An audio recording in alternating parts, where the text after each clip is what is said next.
नमस्कार, मैं सुप्रिया स्वागत करती हूँ आपका नेटवर्क 99 के नए शो अपराध फाइल्स में। तो आज हम बात करेंगे भारत के सबसे बड़े कुख्यात अपराधी के शुरुआत और उसके अंत के बारे में। इसमें बहुत कुछ शायद आपने पहले भी सुना हो और शायद बहुत कुछ है जो आपको नहीं पता और हम उसे आपको बताएंगे। आज सबसे पहले इस एपिसोड में हम एक ऐसे गैंगस्टर के बारे में बात करेंगे जिसकी जिंदगी से मौत तक बहुत कुछ भारत में पहली बार हुआ था। नाम था मनोहर अर्जुन सुरवे। आप जानते होंगे, आपने ये नाम पहले भी सुना होगा, जिसे हम आज मान्या सुरवे के नाम से जानते हैं। वही मान्या जिस पर Bollywood film shoot out at Wadala बनी थी और मान्या का किरदार निभाया था जॉन अब्राहम ने। 8 अगस्त 1944 को पैदा हुए मनोहर ने कम उम्र में ही अपने पिता को खो दिया। मां ने दूसरी शादी की। मनोहर को नए घर के साथ नए पिता और एक बड़ा भाई मिला, भार्गव सुरवे। सौतेला होने के बावजूद भी भार्गव ने मनोहर को सगे भाई से ज्यादा प्यार दिया था। भार्गव खुद अवैध शराब और हफ्ता वसूली जैसे अपराध करता था, मगर मनोहर को पढ़ा लिखा कर अफसर बनाना चाहता था। मनोहर भी पढ़ाई में बहुत तेज था और मुंबई के कीर्ति कॉलेज से उसने बीए पास किया था, वो भी 78% नंबर से। सोचिए, 60 के दशक में जब मैट्रिक पास करने वाली नौकरी लग जाती थी, 60% लाना बड़ी बात थी। तब उस लड़के ने इतने नंबर से ग्रेजुएशन किया था। बस एक ही दिक्कत थी, उसका भाई जो अब भार्गव दादा बन चुका था, उसके अपराध के चक्कर में पुलिस भार्गव को नहीं पकड़ पाती तो मनोहर को उठा ले जाती है। फिर 1969 में एक दिन भार्गव दादा ने हफ्ता वसूली के चक्कर में एक व्यापारी की हत्या कर दी। भार्गव और उसके साथियों के साथ मनोहर को भी सजा मिली। हमेशा अपराध से दूर रहने वाले मनोहर ने उस दिन जज के सामने उसी फंसाने वाले पुलिस इंस्पेक्टर को जान से मारने की धमकी दी थी। अब मनोहर मान्या बन गया था। मान्या को उम्र कैद की सजा हुई। उसे पुणे के यरवदा जेल में भेज दिया गया, वहीं जेल जहां पर बॉलीवुड सुपरस्टार संजय दत्त भी गए थे। जेल में मान्या की दोस्ती शातिर अपराधी शेख मुनीर से हुई। मान्या को पढ़ाई के अलावा बॉडी बिल्डिंग का भी बड़ा शौक था, जो उसने जेल में अपने उस शौक को जारी रखा। तगड़े शरीर और शेख मुनीर की सोहबत में उसने जेल में कई कैदियों की पिटाई की और जेल का दादा बन गया। कुछ साल बाद मुनीर छूट गया और मान्या ने खुद को ग्रेजुएट होने के नाते अच्छे खाने, अन्य सुविधाओं की मांग को लेकर जेल में भूख हड़ताल शुरू कर दी। कुछ दिनों में उसका वजन 20 किलो कम हो गया तो उसे हॉस्पिटल में एडमिट किया गया, जहां एक दिन वो अपने दोस्त शेख मुनीर और बाजीराव पाटिल बाजिया ने हमला बोल और मान्या को फरार करा लिया। लगभग 9 साल बाद जेल से बाहर आए मान्या ने शेख मुनीर के साथ मिलकर अपना गैंग बनाया और शुरुआत छोटी मोटी चोरी से की। इसी बीच उसने अब रिटायर हो चुके इंस्पेक्टर दाभोलकर को भी फोन कर धमकाना शुरू किया। दाभोलकर मुंबई छोड़कर दिल्ली चला गया, जहां उसकी बेटी रहती थी। मान्या को मशहूर crime writer James Hadley Chase के उपन्यास पढ़ने का भी शौक था। उसी तर्ज पर मान्या ने हर वारदात से पहले अच्छे से प्लानिंग करना शुरू कर दिया। मान्या अपने मूवमेंट बहुत सीक्रेट रखता था। कब कहाँ जाना है, किस दिन कहाँ सोना है, उसके आदमियों को भी पता नहीं रहता था। शायद इसी प्लानिंग का नतीजा था कि मान्या सुरवे लंबे समय तक पुलिस की पकड़ से बचता रहा। मान्या पढ़ने में जितना अच्छा रहा था, उतना ही खूंखार अपराधी भी था। जेल से भागने के बाद मान्या ने अपने 2 दोस्तों से संपर्क किया और उनसे पैसे मांगे। अब पुलिस का डर हो या मजबूरी रही हो, लेकिन उन्होंने पैसे देने से मना कर दिया। एक शाम मान्या अकेले एक जिम में दाखिल हुआ। उसकी चौड़ी छाती, बड़े कंधे और फड़कते बाजू देख सब उससे देख ही रहे थे। देखने वालों में उसका एक दोस्त भी था जिसका चेहरा मान्या को देखते ही पीला पड़ चुका था। मान्या शांत भाव से धीमे कदमों से उसके पास पहुंचा, अपनी रिवॉल्वर निकाली, उसके दोनों पैरों में एक एक गोली मारी, फिर उसी शांति से मुड़कर चला गया जैसे कुछ हुआ ही ना हो। अगर आपको लग रहा है कि उसने बुरा किया, तो अभी दूसरे दोस्त के साथ क्या किया वो जानकर आप हैरान रह जाएंगे। पैसा ना देने वाले दूसरे दोस्त के तो वो घर में घुसा उसकी नाबालिग बेटी को एक आदमी ने चाकू की नोक पर सब देखने के लिए मजबूर किया। एक मासूम बच्ची के सामने उसके पिता को बेरहमी से मारा और उसके चेहरे पर तेजाब डाल दिया। ये सब उस बच्ची को जबरदस्ती दिखाया गया था। अब इस कहानी में आगे जाने से पहले एक और कहानी जिसे सुने बिना मान्या की कहानी पूरी नहीं होगी। बहुत से लोग हाजी मस्तान मिर्जा को मुंबई का पहला डॉन समझते हैं, लेकिन ऐसा है नहीं। मस्तान तो डॉन था ही नहीं, उसने कभी गोली नहीं चलाई, वो बस एक स्मगलर था। सही मायने में मुंबई का पहला डॉन था करीम लाला नाम का एक अफगानी पठान। दूसरे नंबर पे था वरदराजन मुदलियार वर्दा भाई। इन लोगों की कहानी मैं डिटेल में फिर कभी सुनाऊंगी। इसी बीच मुंबई में एक नया गैंग उभर रहा था, साबिर इब्राहिम, उसके छोटे भाई दाऊद इब्राहिम का गैंग। करीम लाला और वर्दा भाई की उम्र हो चली थी, मगर करीम लाला के भतीजे समद खान और उसके भाइयों आलमजेब और अमीरजादा ने न सिर्फ पठान गैंग संभाल लिया था, बल्कि अपनी क्रूरता से दहशत भी फैला रखी थी। अब एक तरफ पठान गैंग और दूसरी तरफ उभर रहा साबिर दाऊद गैंग। तीसरा कौन था? मान्या सुरवे। आपसी खून खराबे को रोकने के लिए हाजी मस्तान ने पठान और इब्राहिम भाइयों में सुलह कराई और सभी को कुरान पर हाथ रखकर कसम दिलाई कि अब कभी एक दूसरे पर हमला नहीं करेंगे। साबिर और दाऊद ने तो कसम का पालन किया, मगर जिद्दी और उद्दंड पठान भाई ज्यादा दिन सब्र नहीं कर पाए और तय किया कि अपने गैंग के बाहर के किसी आदमी से इन भाइयों को मरवाना है। इसके लिए उन्हें मान्या से अच्छा कौन मिलता। यहाँ ध्यान रखिएगा कि तब साबिर और दाऊद भी बस उभर ही रहे थे। उस वक्त मान्या का सिक्का इतना तेज रहा था। पठान भाई मान्या से मिले और फिर आई वो रात। साबिर इब्राहिम अपनी बीवी को घर पर छोड़कर आधी रात में अपनी गर्लफ्रेंड, जो कि एक वेश्या थी, उसके साथ मुंबई की सड़कों पर सैर कर रहा था। उसकी गाड़ी के पीछे फूलों से ढकी एक सफेद अम्बेसडर थोड़ी दूर पर चल रही थी। साबिर ने चित्रा से कहा एक दिन वो उसे दुल्हन बनाएगा। साबिर की कार में तेल कम था। पेट्रोल पंप देखते ही उसने गाड़ी घुमाई और तभी वो बारात वाली अम्बेसडर भी घूमी और ठीक उसके बगल में आके रुकी। साबिर ने डैशबोर्ड में रखी पिस्टल निकालने के लिए हाथ बढ़ाया।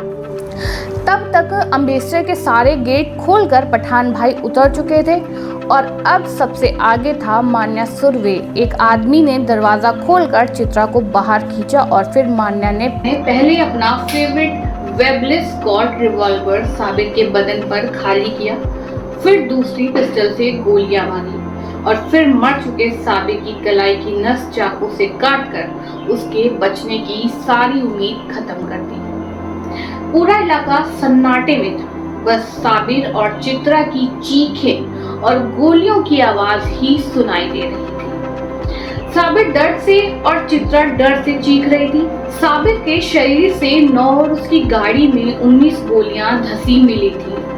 प्लान था कि पहले साबिर को मारेंगे, फिर रात के अंधेरे में घर पर हमला कर दाऊद को भी उसी रात खत्म कर देंगे। साबिर को मारकर ये गैंग उसके घर पर पहुंचा भी। सब सो रहे थे, सन्नाटा था, मगर दाऊद की किस्मत जग रही थी। दाऊद का गुरु खालिद पहलवान जाग रहा था और गेट पर गाड़ी के रुकने की आवाज सुनते ही उसने अपनी बंदूक उठाकर पोजीशन ले ली। जैसे ही मान्या ने फायर किया, खालिद ने भी जवाबी फायरिंग कर दी। इसके लिए वो लोग तैयार भी नहीं थे और पठान गैंग को भागना पड़ा। मान्या पहले ही बहुत दुश्मन बना चुका था, पुलिस से भागा हुआ था। अब उसने एक नया दुश्मन दाऊद भी खड़ा कर लिया था। साबिर की हत्या उस समय अंडरवर्ल्ड की सबसे बड़ी हत्या थी। जिस दुर्दांत ढंग से मान्या ने ये किया था, उससे अब पुलिस के साथ ही सरकार की भी नजर मान्या पर टेढ़ी हो चुकी थी। 1981 के अंत में मुंबई पुलिस ने मान्या को पकड़ने के लिए एक स्पेशल टीम बनाई और चुने हुए तेज तर्रार अफसर उसमें रखे गए। इस टीम ने शुरू किया। मान्या की हर एक वारदात वाली जगह पर गए, उसके संपर्क में आने वाले हर आदमी से बात की और तब एक क्लू मिला। माना कि एक गर्लफ्रेंड थी, एक पार्लर में काम करने वाली एक विधवा महिला। अब यहाँ कई तरह की बातें हैं कि पुलिस ने उस महिला को डराकर मान्या का सुहाग हासिल किया। कोई कहता है कि वो महिला खुद मान्या के डर से उसके साथ थी और उससे छुटकारा पाने के लिए उसने ही पुलिस की मदद की। कोई कहता है कि दाऊद ने ही उस महिला को प्लांट कर मान्या को फंसाया और फिर पुलिस से मुखबिरी कर दी। सच क्या है ये तो पुलिस या उस महिला को ही पता है, मगर पुलिस रिकॉर्ड के अनुसार उन्हें पक्की खबर मिली कि 11 जनवरी 1982 की दोपहर मान्या अपनी गर्लफ्रेंड से मिलने वडाला के अंबेडकर कॉलेज आएगा। वहां से दोनों घूमने के लिए नवी मुंबई जाएंगे। सीनियर इंस्पेक्टर इसाक बागवान ने तय किया कि इस बार मान्या को बचने नहीं देना है। एक टीम को नवी मुंबई के संभावित ठिकानों पर रवाना किया गया कि अगर मान्या वडाला में ना पकड़ा जाए तो वहां पकड़ सके। दूसरी टीम में खुद बागवान और दूसरे अफसर कॉलेज के लड़कों की तरह जींस टी शर्ट पहनकर अपने हाथ में किताबें लेकर कॉलेज के लड़कों की तरह कॉलेज के बाहर टहल रहे थे। जिन पुलिस वालों की उम्र थोड़ी ज्यादा थी वो फॉर्मल पैंट शर्ट पहनकर प्रोफेसर बने बाहर चाय पी रहे थे। इन लोगों ने किताबों के अंदर जगह बनाकर अपने हथियार छुपा रखे थे। मुखबिर ने कॉलेज के बाहर के बस स्टैंड पर आई एक लड़की को पहचानकर पुलिस को इशारे से बताया कि वे मान्या की गर्लफ्रेंड है। पुलिस वाले समझ जाते हैं कि अब मान्या आने ही वाला होगा। पुलिस टीम में ऐसे भी लोग रखे गए थे जो मान्या को पहचानते थे। लगभग 11:15 बजे एक टैक्सी बस स्टॉप के कुछ फीट आगे जाकर रुकती है। पुलिस वालों की निगाहें उस पर जमी हैं। टैक्सी से उतरकर मान्या अपनी गर्लफ्रेंड की तरफ बढ़ता है। इंस्पेक्टर भिंडे उसे पहचान लेते हैं और उनका इशारा होते ही पुलिस टीम तेजी से मान्या को घेर लेती है। अब वार्निंग देती है, मान्या सुर्वे थांबा, आम्ही पुलिस आहोत। मान्या सुर्वे रुक जा, हम पुलिस हैं। उस दिन शायद घूमने जाना था तो मान्या रिवॉल्वर की जगह एक माउजर पिस्टल लेकर निकला था। पुलिस की वार्निंग सुनते ही उसने अपनी माउजर निकाली और अपने ठीक सामने खड़े इंस्पेक्टर तांबत को और बागवान पर तान दी। दोनों ने एक गाड़ी के पीछे कवर लिया और 3-3 गोलियां मान्या के जिस्म में उतार दी। 6 गोलियां खाकर मान्या गिरा तो जरूर, उसकी पिस्टल भी छूट गई, मगर उसे तुरंत अपना हाथ अपने पैर के मोजे में रखी तेजाब की बोतल की तरफ बढ़ाया। तब तक बाकी पुलिस वाले उस पर टूट पड़े। उसे काबू में करके पहले से तैयार खड़ी एक प्राइवेट गाड़ी में डाला गया। मान्या के शरीर से खून बह रहा था और उसके मुंह से खून के साथ पुलिस वालों की गालियां बह रही थी। इसके आगे पुलिस के मुताबिक वे अस्पताल पहुंचने तक मर चुका था। जो पुलिस नहीं बताती वो ये है कि अस्पताल तक का 8 मिनट का रास्ता तय करने में पुलिस को 45 मिनट क्यों लगे। खैर, इसका जवाब आप खुद ढूंढिए। शायद शरीर से ज्यादा मान्या का मन मजबूत था। 6 गोलियां खाकर भी देर तक जिंदा रहा और मरने के बाद ही अस्पताल लाया गया। ये था भारत का पहला पुलिस एनकाउंटर। एनकाउंटर का शाब्दिक अर्थ तो आमना सामना होना, पर इस घटना के बाद इस शब्द का अर्थ हो गया पुलिस के हाथों अपराधी का मरना। मान्या सुर्वे भारत का पहला अपराधी था जिसे पुलिस ने गिरफ्तार नहीं किया बल्कि मौके पर ही ढेर कर दिया। इसके बाद शुरू हुआ एनकाउंटर का सिलसिला, आज भी जारी है। कुछ समय पहले ही अतीक अहमद का बेटा पुलिस एनकाउंटर में मारा गया और भी कई बड़े अपराधी पुलिस एनकाउंटर में ढेर हो चुके हैं। अगर आप किसी खास अपराधी या एनकाउंटर के बारे में जानना चाहते हैं तो हमें कमेंट करके जरूर बताएं। एपिसोड के शुरू में हमने कहा था कि मान्या के साथ सिर्फ एनकाउंटर नहीं, बहुत कुछ पहली बार हुआ था। वो पहला फर्स्ट डिवीजन से ग्रेजुएट होने वाला गैंगस्टर था। वो पहला बॉडी बिल्डर गैंगस्टर था। वो पहला गैंगस्टर था जो मोजे में एसिड की बोतल छुपाकर रखता था और कई बार हाथ में एक पन्नी में हैंड ग्रेनेड ऐसे लेकर चलता था जैसे सब्जी लेकर जाना हो। वो पहला गैंगस्टर था जो नॉवेल पढ़कर घंटों अपनी वारदात की प्लानिंग करता था और वो पहला ही था जो पुलिस की गोलियां खाकर मरा था। हमने आपसे वादा किया है कि आपको क्राइम और क्रिमिनल्स से संबंधित कुछ ऐसी बातें बताते रहेंगे जो शायद पहले नहीं सुनी होगी। क्या आपको पता है कि मान्या सुर्वे का बॉलीवुड से कनेक्शन है? मान्या का भाई आज भी हिंदी फिल्मों का स्टार है। जी हाँ, बॉलीवुड के मशहूर स्टार नाना पाटेकर मान्या सुर्वे के ममेरे भाई हैं। मान्या के पिता नाना पाटेकर के मामा थे। इस तरह एक तस्वीर अक्सर इंटरनेट पर वायरल होती है जिसमें कहा जाता है कि मान्या सुर्वे बाला साहेब ठाकरे की गाड़ी चला रहा था। ये फेक न्यूज है। ये तस्वीर 1985 की है, यानी मान्या की मौत के लगभग 3 साल बाद की। मान्या सुर्वे हमेशा कहता था कि वो पुलिस की वजह से अपराधी बना। बहुत से अपराधी ऐसा कहते हैं कि उन्हें पुलिस या सिस्टम ने अपराधी बनने पर मजबूर किया, पर ये सच नहीं है। हमारे सिस्टम में बहुत सी खामियां हैं, मगर अच्छाइयां भी हैं। अगर सभी लोग ऐसे ही हथियार उठाने लगेंगे तो सिस्टम तो वैसे भी फेल हो जाएगा।